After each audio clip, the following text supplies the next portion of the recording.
Previous lecture में जहाँ पे हमने छोड़ा था वहीं से शुरू करते हैं। तो हम कार्नोज अप्रोच से प्रोबेबिलिटी ऑफ ब्लॉकिंग और प्रोबेबिलिटी ऑफ कॉल लॉस दोनों निकालने की कोशिश कर रहे थे। तो पहले हम प्रोबेबिलिटी ऑफ कॉल लॉस निकालेंगे और उसके बाद हम देखेंगे कि प्रोबेबिलिटी ऑफ ब्लॉकिंग कैसे निकाली जाएगी। Probability of being in blocked state, उसको प्रोबेबिलिटी ऑफ ब्लॉकिंग कहते हैं। और प्रोबेबिलिटी अगर कॉल आती है तो लॉस होगा कि नहीं होगा, इसकी प्रोबेबिलिटी को कॉल लॉस प्रोबेबिलिटी कहते हैं। तो हमने 3 स्टेज क्लॉस नेटवर्क की बात कर रहे हैं। तो यहाँ पे पहले स्टेज में कुछ स्विचेस हैं, फिर दूसरे स्टेज में भी कुछ स्विच हैं, और यहाँ पे हम एज्यूम कर रहे हैं कि के स्विच हैं दूसरे स्टेज में। पहले स्विच में मेरे पास n इनपुट आ रही हैं हर स्विच के अंदर, ठीक है। तो जितने भी स्विच हैं उतनी इनपुट आ रही होंगी। तो कोई भी एक स्विच बीच में जिसमें n इनपुट हैं, तो हम ये भी मान रहे हैं कि की वैल्यू n से बड़ी होगी, क्योंकि n से छोटी होगी तो कुछ एक ब्लॉकिंग इसी स्विच की वजह से हो जाएगी जो इनपुट स्टेज में है। तो ये एटलीस्ट स्विच की वजह से नहीं है ब्लॉकिंग, ये इस इंटरकनेक्शन नेटवर्क की वजह से, ये जो भी हमने नेटवर्क क्रिएट किया उसकी वजह से होगी। यहाँ पर भी n हमारे पास हैं, ऐसी और भी स्विचेस होंगे यहाँ पे,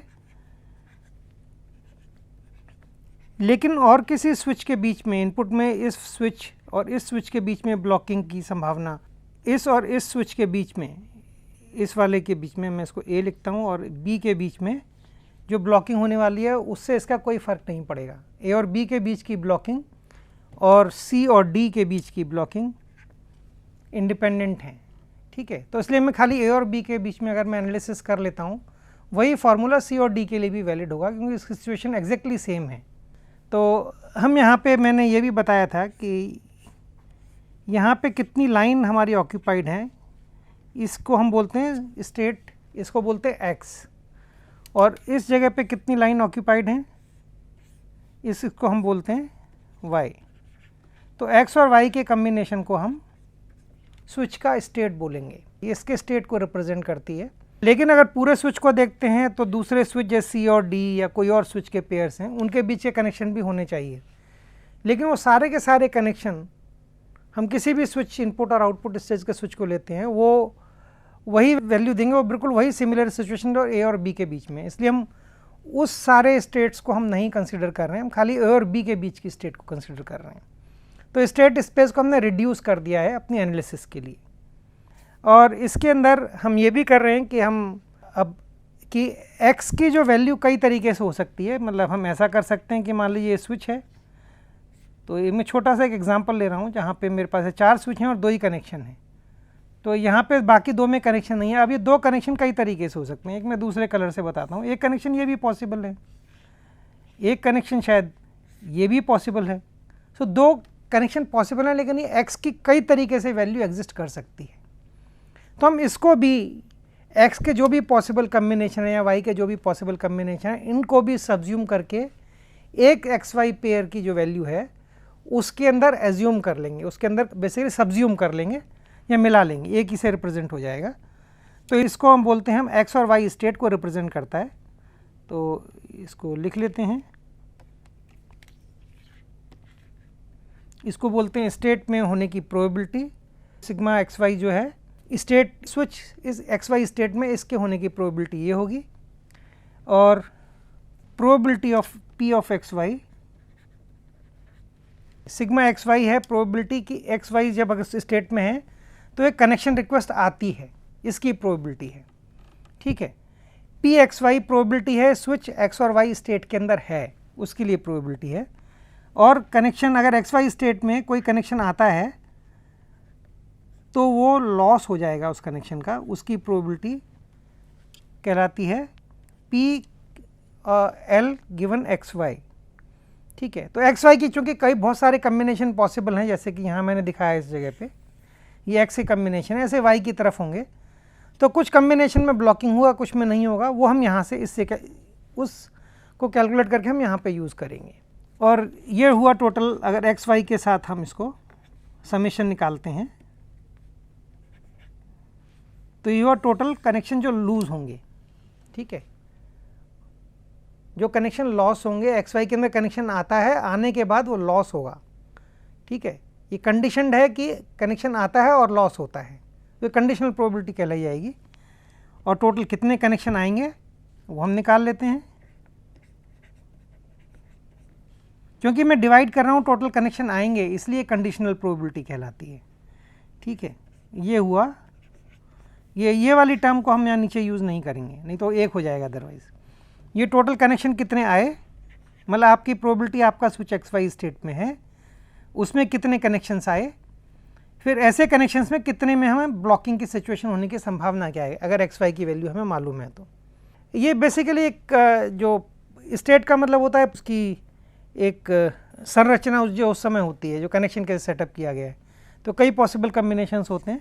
तो अब जो इनपुट में जो कनेक्शन हमारे पास यहाँ पे आ रहे हैं x की वैल्यू, वो खाली इसमें यहाँ जो कनेक्शंस आ रहे हैं उनके ऊपर डिपेंड करता है, और जो कनेक्शन यहाँ पर आ रहे हैं वो ज़रूरी नहीं B को जा रहे हो, कहीं और भी जा सकते हैं, D या F या किसी और स्विच में भी जा सकते हैं। ऐसे जो कनेक्शंस यहाँ B से बाहर निकल रहे हैं वो ज़रूरी नहीं कि A से निकले हों, किसी और से भी आ सकते हैं। तो X और Y को अगर ये वैल्यू ज़्यादा बड़ी है, K की वैल्यू ज़्यादा बड़ी है या स्विच में number of switch her stage में ज़्यादा है, तो X और Y को हम इंडिपेंडेंट मान सकते हैं। तो हम एक एजम्पशन लेते हैं इसको, मतलब किसी भी एनालिसिस के अंदर हम बहुत सारे एजम्पशंस लेते हैं, फिर एजम्पशन की वैलिडिटी को हम चेक करते हैं। तो यहाँ पे P(x,y) को हम लिखेंगे P of X, P of Y। X और Y इंडिपेंडेंट वेरिएबल्स हैं, और पहली चीज़ ये लार्ज नेटवर्क के लिए हमेशा सही होना चाहिए।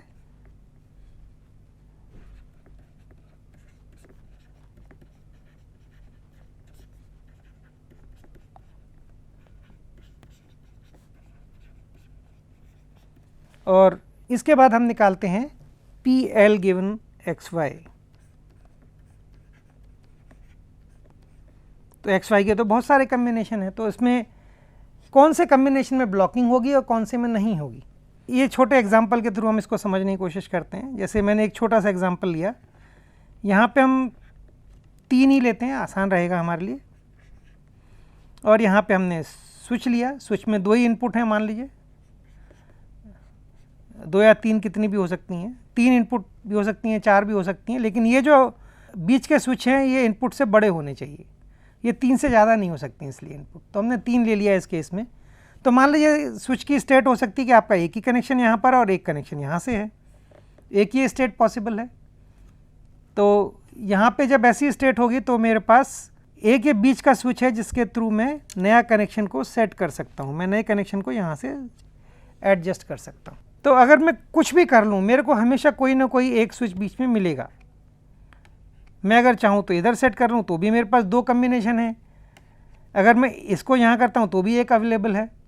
अब 2 के साथ देखते हैं, 2 अगर x और y की वैल्यू दोनों 2 हों तो क्या होगा। मान लीजिए यहाँ पे x की वैल्यू हमने 2 कर ली और y की वैल्यू 1 कर ली, तो अगर मेरा y की वैल्यू यहाँ पर ये कनेक्टेड है, अब मेरे पास कोई बीच में स्विच नहीं है, तो यहाँ के फ्री इनपुट को यहाँ के फ्री आउटपुट से नहीं कनेक्ट कर सकता हूँ।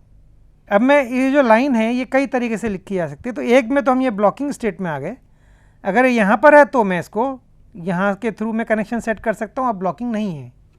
तीसरी पॉसिबल स्टेट होगी ये, तब भी ब्लॉकिंग नहीं है।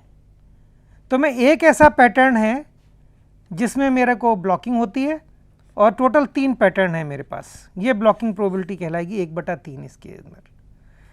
ये इस पर्टिकुलर केस के लिए मान लीजिए यहाँ पर नहीं होता, ये यहाँ होता, तब भी ये इस एक के 3 पॉसिबल कम्बिनेशन होते हैं, उसमें से एक में ब्लॉकिंग है जो कि करंट वाले सिचुएशन में दिख रही है। अगर मान लीजिए यहाँ के बजाय यहाँ पर होता है तो हमें ऊपर वाले से कनेक्शन सेट कर सकता हूँ, तो ब्लॉकिंग नहीं है। तो हर बार 1/3 ही आता है, यहाँ के पैटर्न पे डिपेंड नहीं करता है। तो इसको अब x और y की टर्म में लिखना है हमने, ये तो एक एग्जांपल से देखा।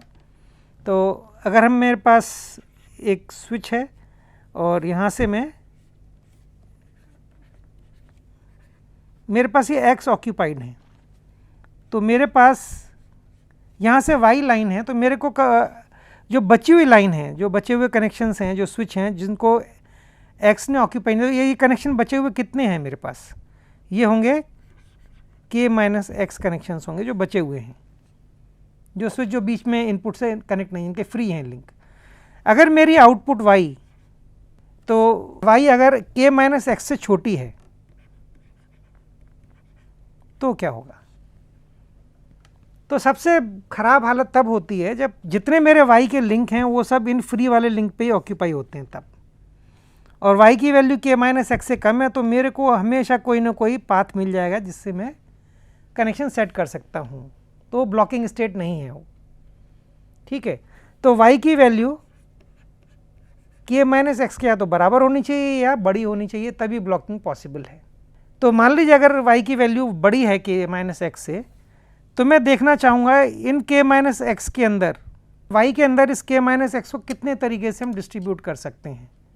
तो इसका मतलब जो मेरे ब्लॉकिंग कंडीशन होगी वो कहलाएगी कि, या मतलब ये जो x है, x को हम वेरियस कम्बिनेशंस में हम आगे पीछे कर सकते हैं या k माइनस एक्स को कर सकते हैं। तो मेरे पास टोटल है x c k minus x, ये पॉसिबल पैटर्न यहाँ पर एग्जिस्ट करते हैं अगर y के पैटर्न यहाँ फिक्स हैं तो, और उसमें से ये टोटल नंबर ऑफ पैटर्न्स मेरे पास होते हैं, k होना चाहिए यहाँ पे, x नहीं होगा, ये total number of possible pattern है। अब ये k माइनस एक्स इन y के आसपास कितने कम्बिनेशंस में लगा सकते हैं, वो सारी ब्लॉकिंग स्टेट होंगी। तो मैं इसको इस तरीके से लिखता हूँ y c k minus X. So ये मेरा ब्लॉकिंग प्रोबेबिलिटी होना चाहिए। तो कई तरीके से समझा जा सकता है, मतलब ये एक आसान तरीका है समझने का, या ये कह सकते हैं कि जो यहाँ पे k माइनस वाई जो बचे हुए हैं मेरे पास, वो इन x जो कनेक्टेड हैं मेरे पास लिंक्स, उनके ऊपर कितने तरीके से ऑक्यूपाई होते हैं, वो हो जाएंगे x c k minus Y. ठीक है, ब्लॉकिंग स्टेट होगी ऑब्वियसली, और टोटल कम्बिनेशन कितने पॉसिबल हो सकते हैं, k c y total possible combination हो सकते हैं, ये भी आप लिख सकते हैं इस तरीके से। ये भी आपको वही आंसर देगा एक्चुअली, किसी भी तरीके से कर लीजिए, करके देख सकते हैं। तो ये जो मैंने यहाँ पे लिखा है इसको देखते हैं, ये आ जाएगा हमारे पास y factorial k minus X factorial x plus Y minus k factorial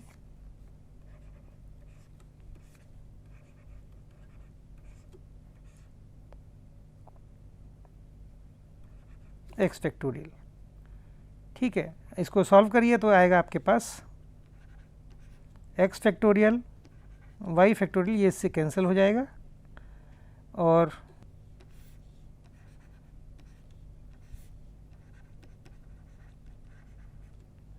ये आपकी प्रोबेबिलिटी ऑफ लॉस होगा, या बेसिकली ये फ्रैक्शन है कि इतने पैटर्न्स मेरे ब्लॉकिंग पैटर्न्स होंगे टोटल पैटर्न्स जो पॉसिबल है उसके अंदर से, अगर x और y की वैल्यू आप फिक्स करते हैं।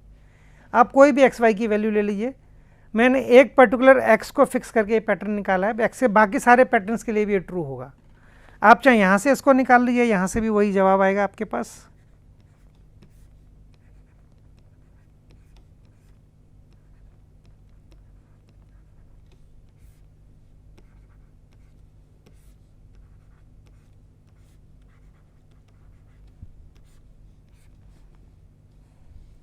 और इसको सॉल्व करिएगा तो ये भी आपको यहीं देगा।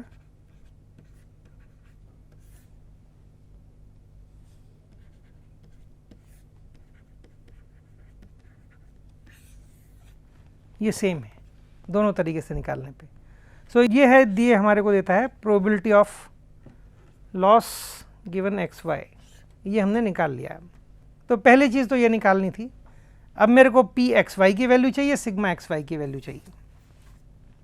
तो हमने पहले जैसे किया है, तो आते हैं आगे। तो हमने जब कंपोजिट स्विच की बात की थी उस समय यहाँ पे अगर मेरे पास स्विच में कितने लाइन ऑक्यूपाइड होते हैं, मान लीजिए एक्स ऑक्यूपाइड हैं, बचे हुए मेरे पास जो खाली हैं वो n माइनस एक्स हैं, तो मेरे पास n minus x into lambda ये अराइवल रेट होता है। सो सिग्मा एक्स वाई बताता है कि अराइवल रेट क्या है, या प्रोबेबिलिटी की कॉल आएगी उसकी प्रोबेबिलिटी क्या है, वो प्रोबेबिलिटी प्रोपोर्शनल है n माइनस एक्स के। तो मैं लिख सकता हूँ सिग्मा एक्स वाई को, तो एक इनपुट की तरफ से x आता है, दूसरी तरफ से y आता है, तो x और y की वजह से होगा, तो ये होगा प्रोपोर्शनल टू, इसको हम इस तरीके से लिख सकते हैं कि यह है बेसिकली कॉल आने की संभावना x और y उसके अंदर। ठीक है, इन दोनों के प्रोपोर्शन में होती है ये चीज़। तो ये हमारा बन गया सिग्मा एक्स वाई। तो हमने दूसरी चीज़ निकाल ली। अब तीसरी चीज़ जो हमारे पास बची वो है पी एक्स वाई को निकालना। ये रह गया अभी हमारे पास।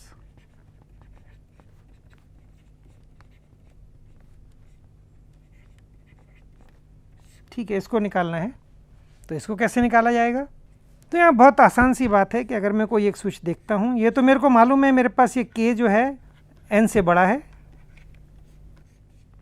और मेरे को यहाँ देखना है यहाँ पे ये x होने की प्रोबेबिलिटी क्या है। तो अगर मैं वही कॉम्पोजिट स्विच का जो मैंने मार्कोव चेन निकाली थी, अब उसको देखते हैं स्टेट की प्रोबेबिलिटीज़। अगर आपको याद होगा तो हमने वहाँ पे 0 थी प्रोबेबिलिटी, तो यहाँ पर आया था आपके पास n इंटू लेमदा। ठीक, 1 था तो यहाँ पे हमने बताया था म्यू। दूसरे स्टेट में आने के लिए बताया था n माइनस 1 लेमदा, यहाँ पे आया था 2 म्यू। लास्ट में जाके ये जो स्टेट जो है k पे ख़त्म नहीं होते, यहाँ पे हमने n बाई m स्विच निकाला था, तो यहाँ पे ये n थी होती है लास्ट स्टेट, तो यहाँ पे होगा लेमदा जब लास्ट लाइन होगी, और यहाँ पे n म्यू। तो हमने इसकी प्रोबेबिलिटी निकाली थी। इसकी प्रोबेबिलिटी जो हमारी आती है किसी भी स्टेट में होने की, ठीक है। तो मान लीजिए अगर ये x स्टेट है तो प्रोबेबिलिटी दैट कि आप x स्टेट में हैं ये हमारी आती है, आप पिछले से पिछला शायद लेक्चर था उसमें किया था हमने, तो ये होगी NCx lambda by mu x और समेशन j की वैल्यू 0 से लेकर n तक, ये m तक नहीं है, ठीक है। तो ये हुआ NCj lambda by mu j, ये एक्सप्रेशन इसका था प्रोबेबिलिटी स्टेट। तो यही एक्स हमारा पी वाई के लिए भी आएगा। अगर x की जगह y लिख देंगे तो पी वाई भी इसी तरीके से निकाला जा सकता है। ये सिमेट्रिक सिचुएशन है।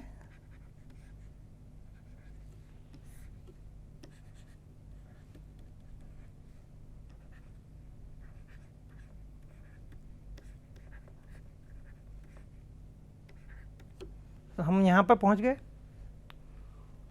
इसकी वैल्यू निकालना हमारे लिए आसान है, कोई कठिन काम नहीं होगा। तो हम ये जानते हैं कि j की वैल्यू अगर 0 से लेकर n तक है, NCj, इसमें 1 जोड़िए n माइनस j। अब ये पूरा बाइनोमियल हो गया है। बाइनोमियल एक्सप्रेशन क्या होता है? p प्लस q की पावर n समेशन i की वैल्यू 0 से लेकर n तक NCi p की पावर i q की पावर n माइनस i, ये बाइनोमियल एक्सप्रेशन है। तो आप इसको इस्तेमाल करिए, ये आ जाएगा 1 प्लस लेमदा बाई म्यू की पावर n। तो हम इसको यूज़ कर सकते हैं। तो हम x के लिए खाली करते हैं, y के लिए चूँकि सिमिलर सिचुएशन है सेम एक्सप्रेशन को वहाँ भी यूज़ कर लेंगे। ये हुआ NCx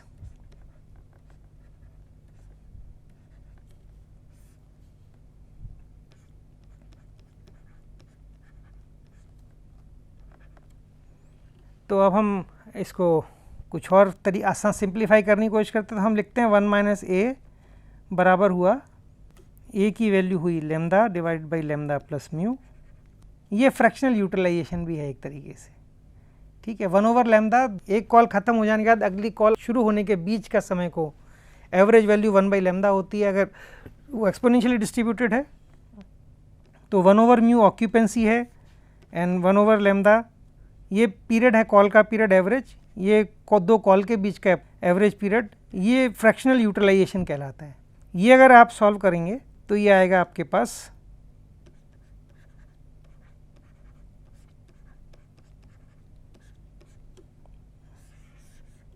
ये a के बराबर है।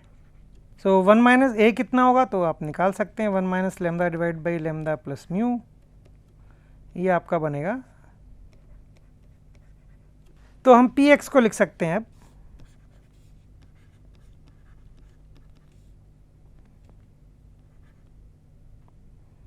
NCx, तो 1 प्लस लेमदा बाई म्यू, ये बना हमारे पास म्यू की power n, 1 plus lambda mu lambda की पावर n नीचे वाला एक्सप्रेशन उल्टा हो जाएगा और ये हुआ लैम्डा बाई म्यू की पावर x। सो ये mu divide by lambda plus mu ये है, तो ये 1 माइनस ए है।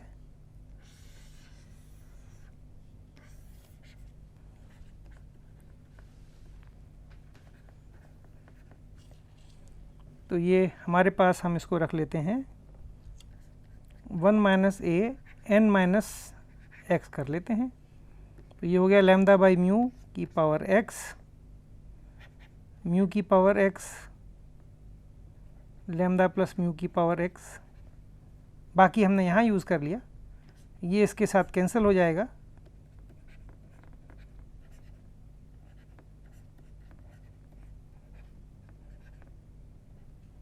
ये आपकी वैल्यू हुई p ऑफ x। प्रोबेबिलिटी की ये स्विच का फर्स्ट और सेकंड स्टेज के बीच के जो लिंक्स हैं वो स्टेट x में हैं। एक स्विच की बात कर रहा हूँ, सारे इनपुट स्टेज के स्विच की नहीं, क्योंकि एक से ही मैं एक्सप्रेशन निकाल रहा हूँ और बाकी सबके लिए वो वैलिड होगा। तो ये इस फॉर्म में आ जाएगा। तो हम सिमिलर बेसिस पे पी वाई को भी निकाल सकते हैं।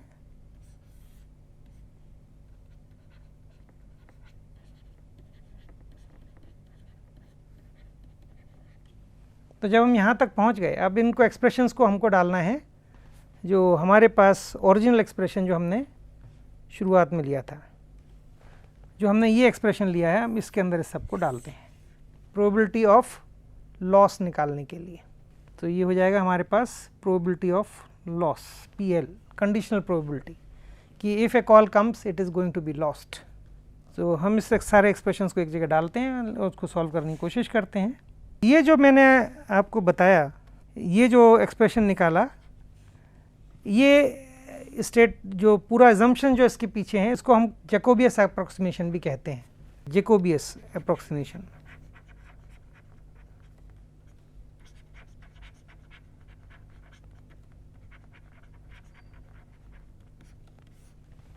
तो हम सब चीज़ों को डालते हैं आप एक्सप्रेशन के अंदर PL निकालने के लिए।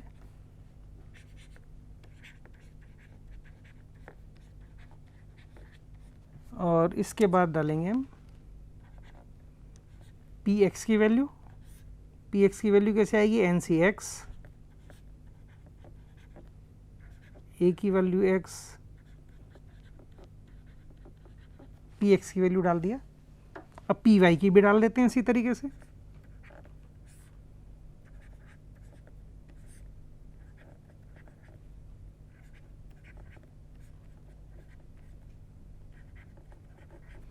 अब PL गिवन XY की वैल्यू डालनी है, ये होती है x factorial by y factorial by k factorial plus x plus Y minus k। ठीक है, रिमेंबर इस फैक्टोरियल के अंदर सारे जो टर्म हैं इनको पॉजिटिव होना ज़रूरी है, तो x प्लस वाई की वैल्यू k से बड़ी होगी। ठीक है, ये इंपॉर्टेंट है, तभी ब्लॉकिंग पॉसिबल है, अदरवाइज तो ब्लॉकिंग स्टेट होगी नहीं, तो हम वो कंसिडर ही नहीं कर रहे हैं। लेकिन ये भी मानना पड़ेगा, जब भी x प्लस वाई की वैल्यू k से बड़ी होती है, ब्लॉकिंग हो ये गारंटी नहीं है। ठीक है, ब्लॉकिंग होने की कोई गारंटी नहीं है। उसके बाद भी ब्लॉकिंग की प्रोबेबिलिटी एग्जिस्ट करती है, ज़ीरो नहीं होती है, बट फाइनेटली कुछ होती है, बट श्योरली ब्लॉकिंग होगी ये गारंटी नहीं होती है। ठीक है, इसी वजह से स्टैटिस्टिकल एक्सप्रेशन हमारा निकलता है। अब न्यूमरेटर लिख लेते हैं, ये पूरे x और y के ऊपर समेशन होगा।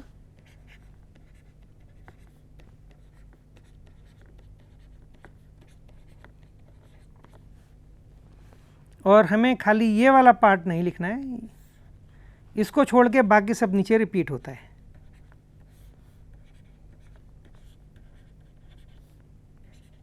ये दिखने में एक्सप्रेशन थोड़ा कॉम्प्लिकेटेड है, लेकिन इसे सॉल्व करना ज़्यादा कठिन नहीं है, ये बहुत आसान है, क्योंकि ये कंप्लीट बाइनोमियल में सब कन्वर्ट हो जाता है और हम इसको सबको कैंसिल भी कर सकते हैं एक दूसरे से।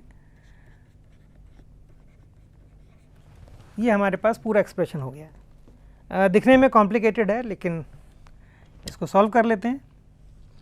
तो सबसे पहले ये n-x लिया, ये फैक्टोरियल किसके बराबर होगा? ये हम लिख सकते हैं n-x multiplied by n-x minus 1। तो इससे हम कैंसिल कर देंगे, तो हमारे पास ये जो बाइनोमियल है ये चेंज हो जाएगा। ठीक, तो हम इसी टेक्निक को यहाँ पे हटाते हैं और इसको हम साफ कर लेते हैं। इसको मैं क्लीन करता जाऊंगा जिससे कि सब चीज़ नीट एंड क्लीन हो जाए। तो इसी प्रकार ये -1 होगा और ये गायब हो जाएगा, ठीक है। तो ऐसे ही ऊपर के हिस्से में भी होना चाहिए, ये n-x और इसके बीच में, तो इसको हटाते हैं और इसको -1 कर देते हैं, इसको हटाते हैं, इसको -1 कर देते हैं। वेल एंड गुड, बहुत बढ़िया। तो अब आगे क्या करना चाहिए हमको, ये 2n फैक्टोरियल ये x और y का समेशन है, जो x और y का फंक्शन नहीं है उन टर्म को तो हम बाहर निकाल सकते हैं। ऐसे ही इन 2n फैक्टोरियल को भी बाहर निकाल सकते हैं, इस गामा को भी बाहर निकाल सकते हैं। तो इनको बाहर निकालते हैं तो देखते हैं क्या होता है। तो ये गामा को हम बाहर निकालेंगे, तो मैं इस समेशन को थोड़ा आगे खिसका लेता हूँ, दोबारा से ड्रॉ लिख देता हूँ।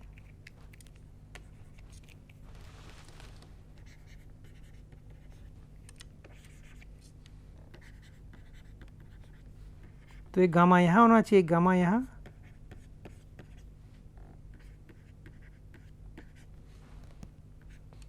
ये तो कैंसिल हो गया सब, तो एक्सप्रेशन मेरा थोड़ा और आसान हो गया।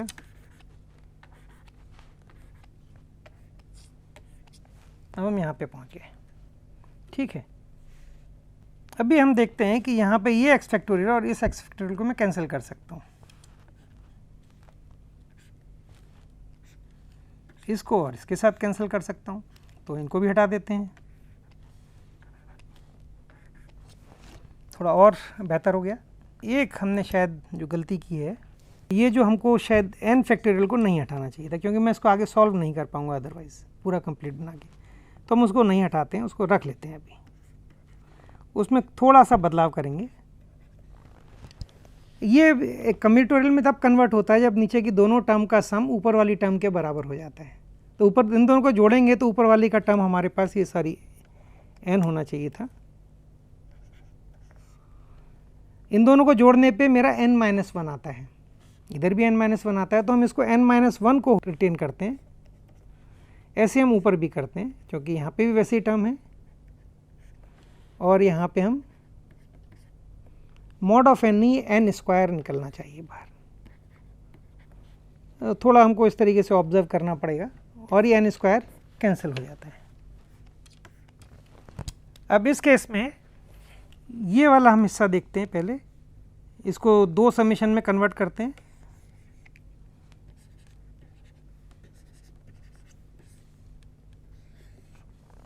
ठीक है, अभी अंदर वाले हिस्से को देखिए, तो इस ये है n-c n-1cx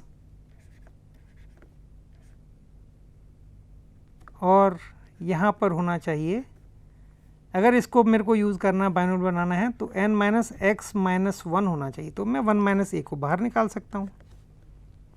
ऐसे इस वाले हिस्से के लिए मेरे को करना पड़ेगा, जब y के लिए करेंगे तो वहाँ पर भी ऐसा ही होगा। तो ये वाले हिस्से को पहले सॉल्व करते हैं, इस वाले हिस्से को, इसकी वैल्यू कितनी होगी, ये पूरा कंप्लीट बाइनोमियल है, x की वैल्यू 0 से लेकर n-1 तक जाती है, इसमें ये हो जाएगा a + 1 - a की पावर n-1 हुआ 1 की पावर n-1, एक हो गया ये। तो ऐसा ही कुछ यहाँ पर भी होना चाहिए, एग्जैक्टली सिमिलर चीज़ है। तो ये भी हो जाएगा 1 - a, ये समेशन इधर जा सकता है क्योंकि यहाँ कहीं भी y नहीं है, तो मैं समेशन को आराम से इधर ले जा सकता हूँ। ठीक है, तो हम इसको हटा देते हैं, ये एक में कन्वर्ट हो गया इसी सिद्धांत पे।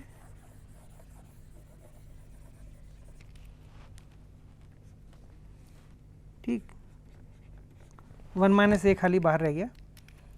अब ये यहाँ पर y की वैल्यू 0 से लेकर n-1 तक होगी, ये भी मेरा कंप्लीट बाइनोमियल बनता है।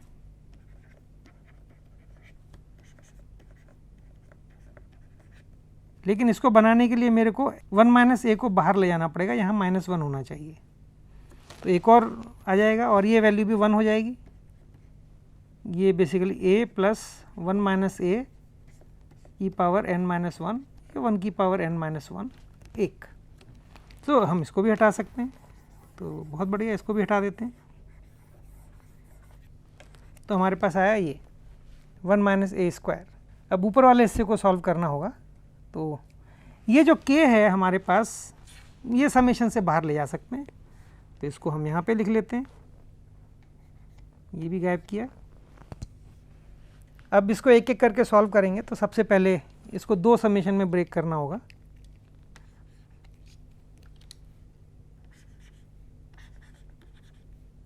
तो पहले एक ही में लिखा था सिम्बॉलिकली, 2 में स्प्लिट किया हमने।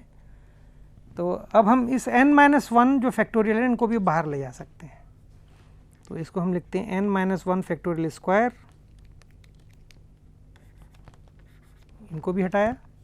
अब हम इसको आगे फर्दर सॉल्व करने की कोशिश करते हैं। तो अब मैं दोबारा से पूरा लिख देता हूँ एक बार।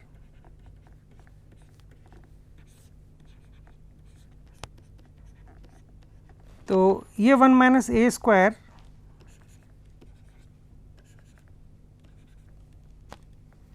ए की पावर x, ये भी 1 minus A N minus x है।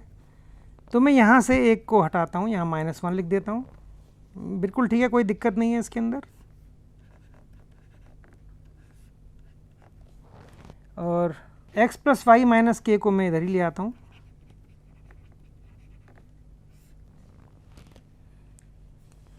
x वाले एक्सप्रेशन में कुछ चीज़ें बाहर ले जाएंगे, a की पावर y, यहाँ पे भी -1 करता हूँ तो ये दूसरे वाला भी गायब हो गया। ठीक है, तो इसकी ज़रूरत नहीं है। अब हमारे पास ये एक्सप्रेशन बचा। एक चीज़ और यहाँ जो रह गई हमारे पास, ये। ठीक है, अब तीनों फैक्टोरियल्स को मैंने इस तरीके से, पूरा एक्सप्रेशन ऑर्गेनाइज हो गया। ठीक, बाहर की तरफ ये बचा।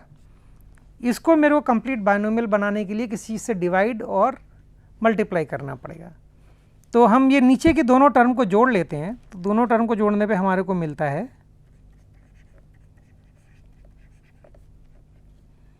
x की वैल्यू कैंसिल हो जाएगी, x की टर्म, x नहीं आना चाहिए ऊपर अगर जो न्यूमरेटर में लिखना है। ये आता है n minus 1 plus Y minus K factorial. ठीक है, ये आता है। तो हम इसी के फैक्टोरियल को ऊपर ऐड कर लेते हैं और एक यहाँ पे हम निकाल भी लेते हैं। अब ये इंटरेस्टिंग है क्योंकि ये पहली वाली टर्म ये थी, दूसरी वाली टर्म ये थी, इन दोनों जोड़ के ये आया, तो ये पूरा कंप्लीट बाइनोमियल बना। तो इसको आगे लिखते हैं।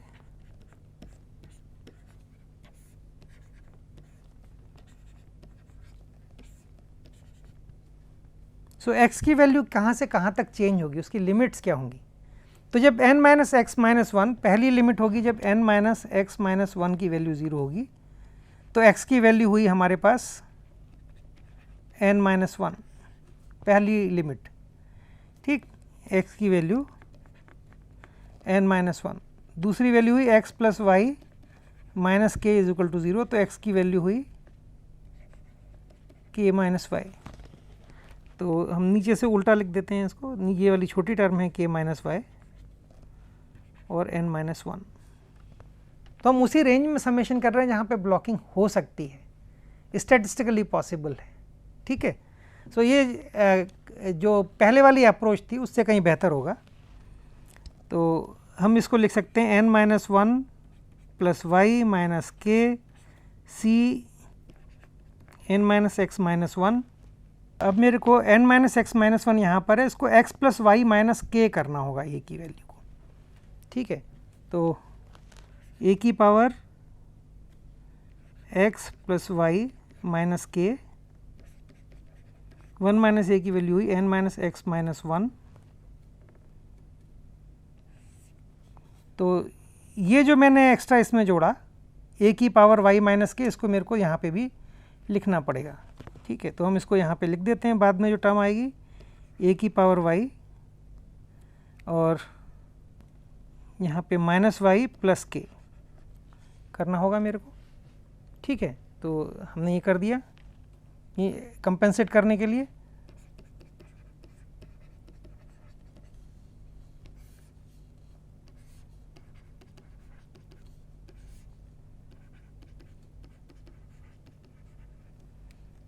ये बाकी बचा हुआ सब अपडेट हो गया। ना अभी आप ये देखेंगे एक बाइनोमियल है, ठीक है। आप इन दोनों टर्म्स को, इसको और इसको जोड़ते हैं तो आपको ये मिलता है, और ये कम्यूटेरियल है और ये वैल्यूज़ हैं, लिमिट है।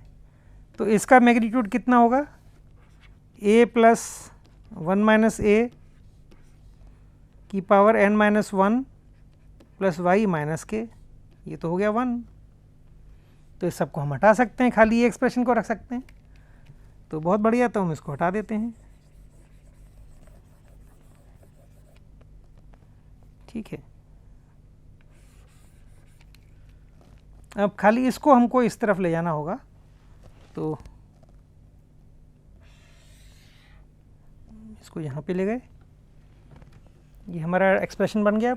अब y के साथ खाली समेशन करना है, तो इसको सॉल्व करने की कोशिश करते हैं। यहाँ पे ऊपर वाला तो फैक्टोरियल है नहीं, तो नीचे की दोनों टर्म मेरे को जोड़ता हूँ, तो देखते हैं क्या आता है। क्या मैं y के बगैर कोई टर्म बना पाता हूँ? y तो कैंसिल हो गया, तो ये मेरे पास आया 2 ऑफ n माइनस 1 माइनस के। तो बहुत बढ़िया, तो हम इसका एक एक्सपोनेंशियल यहाँ ऊपर लिख लेते हैं, इसका फैक्टोरियल बना के, और इसी को यहाँ पर नीचे भी लिख देते हैं।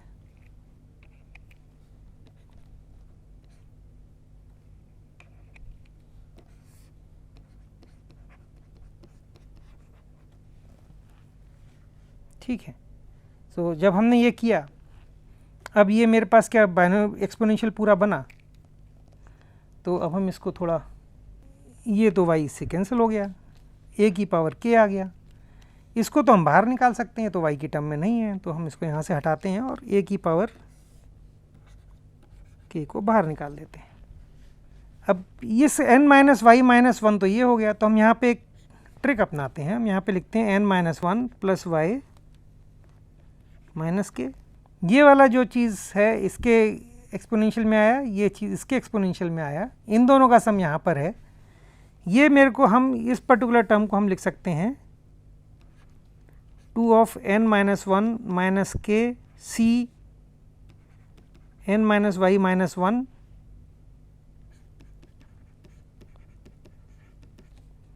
n1 की power minus n minus 1 plus Y. ये तो पूरा एक्सपोनेंशियल, पूरा का पूरा बाइनोमियल है जैसे पहले किया था। तो हम इसको लिख सकते हैं 1 प्लस 1 माइनस ए, पावर कितनी होगी, ये जो ऊपर लिखा गया 2n माइनस 1। तो हम इस पूरे को हटा के इससे रिप्लेस कर सकते हैं पूरे समेशन को, तो इसको हटा देते हैं।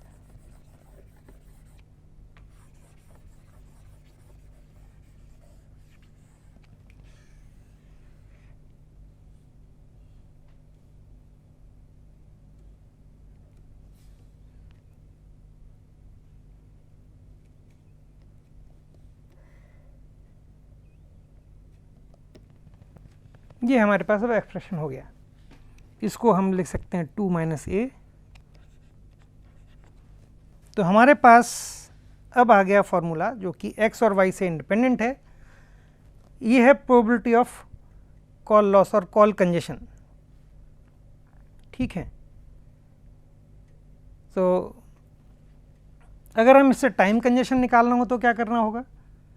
तो अगर आपको याद है तो हमने क्या किया था, P ऑफ L और पी बी के बीच में एक रिलेशनशिप थी जो हमने पिछली बार निकाली थी। पी एल ऑफ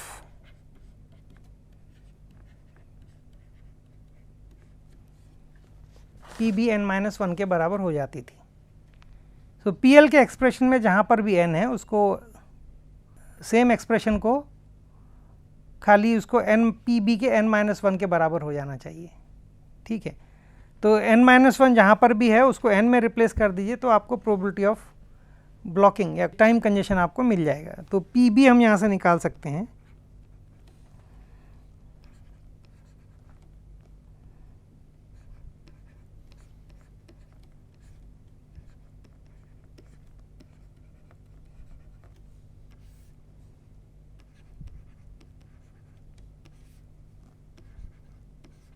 ये मेरा बनेगा call congestion, time congestion.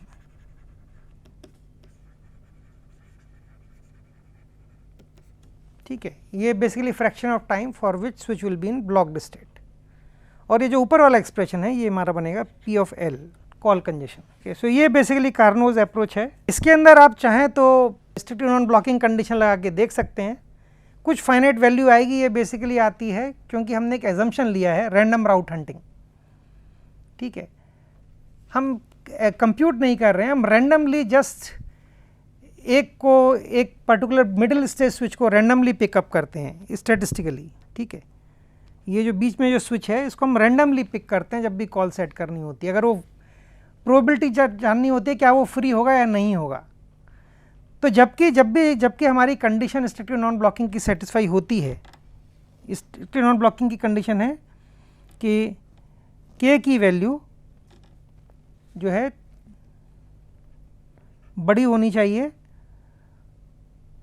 2n-1 से या बराबर होनी चाहिए।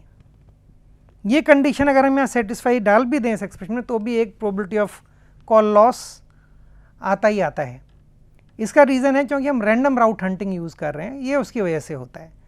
अगर हम सिस्टमेटिकली सर्च करते हैं फ्री के लिए तो वो वैल्यू 0 आनी चाहिए, ये एक्सप्रेशन उसको रिप्रेजेंट नहीं करता है।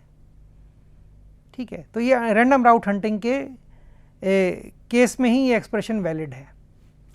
ठीक है, ये भी अप्रॉक्सीमेशन है इसके अंदर।